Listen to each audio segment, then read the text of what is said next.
Hi friends, இப்போ ஒரு சின்ன பதிவு தான் பார்க்க போகிறோம். நிறைய பேர் வந்து ரீஷேவ் பண்ணுங்கக்கா, ரீஷேவ் பண்ணலையா, டேட் சொல்லுங்கள் அப்படின்னு கேட்டிருந்தீங்க.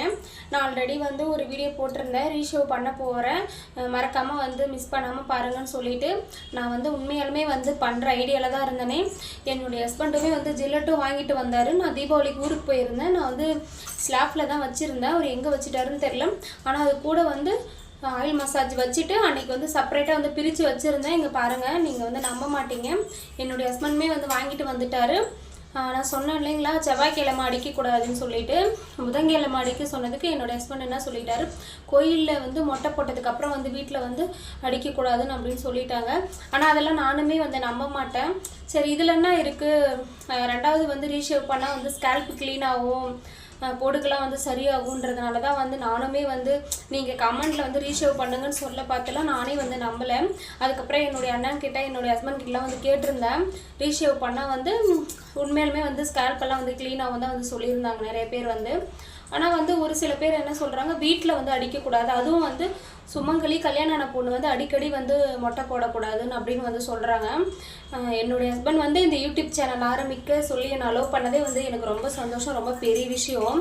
அதுக்கப்புறம் வந்து சரி வியூஸ் போது, சப்ஸ்கிரைபர் ஏறணும், இதில் வந்து நம்ம இன்னும் கொஞ்சம் நல்லா டெவலப் ஆகணுன்றதுக்காக வந்து எல்லாத்தையும் வந்து என்னோடய இஷ்டத்துக்கு வந்து பண்ணிட முடியாது. இதனால தான் வந்து நிறைய பேர் ஒரு ஃபேமிலிக்குள்ளே ஒரு ஹஸ்பண்டுக்கு எதிராக வீட்டில் இருக்கிறவங்க சொல்கிறத கேட்காம அவங்க இஷ்டம் போல் பண்ணுறதுனால தான் எவ்வளோ பேர் வாழ்க்கை வந்து வீணாக போகுது இந்த சோஷியல் மீடியாக்குள்ளே வந்து. நான் இதில் வந்து கரெக்டாக வந்து நான் என்னுடைய ஹஸ்பண்ட் சம்மதத்தோடு வந்து நான் வந்து இதை பண்ணணும்னா வந்து அவருடைய விருப்பத்தோடு வந்து தான் நான் பண்ணணும். அவருடைய விருப்பத்துக்கு மாறாக வந்து என்னால் எதுவும் பண்ண முடியாது. அவர் வந்து ரீஷேவ்லாம் பண்ண வேண்டாம் ஸ்ட்ரிக்டாக சொல்லிட்டாரு.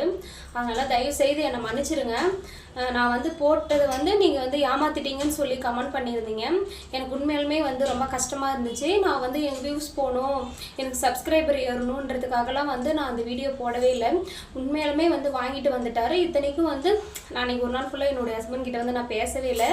நான் அந்த மாதிரி ரீஷேவ் பண்ணுறேன்னு சொல்லிட்டு வீடியோவும் போட்டேன். இப்போ வந்து இப்படி சொல்கிறீங்களேன்னு சொல்லிட்டு அதுக்காக ஒன்றும் பண்ண முடியாது. வீட்டில் வந்து பெரியவங்க சொல்கிறதையும் என்னுடைய ஹஸ்பண்ட் சொல்கிறதையும் கேட்டால் தான் வந்து என்னுடைய லைஃப்பும் வந்து நல்லாயிருக்கும். அதனால் வந்து தயவுசெய்து வந்து நான் தப்பாக நினைக்காதீங்க.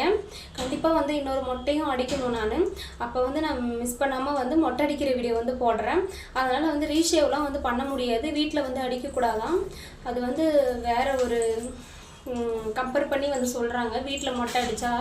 அது சொல்கிறதுக்கு எனக்கு விருப்பம் இல்லை. தயவுசெய்து வந்து தப்பாக நினச்சிக்காதீங்க. சில பேருக்கு ஒருத்தவங்களுக்கும் ஒரு மனசு. அதனால் என்னை மன்னிச்சிடுங்க. ரீஷேவ் பண்ணலன்னு சொல்லிவிட்டு எதுவும் நினச்சிக்காதீங்க. இந்த வீடியோ பிடிச்சி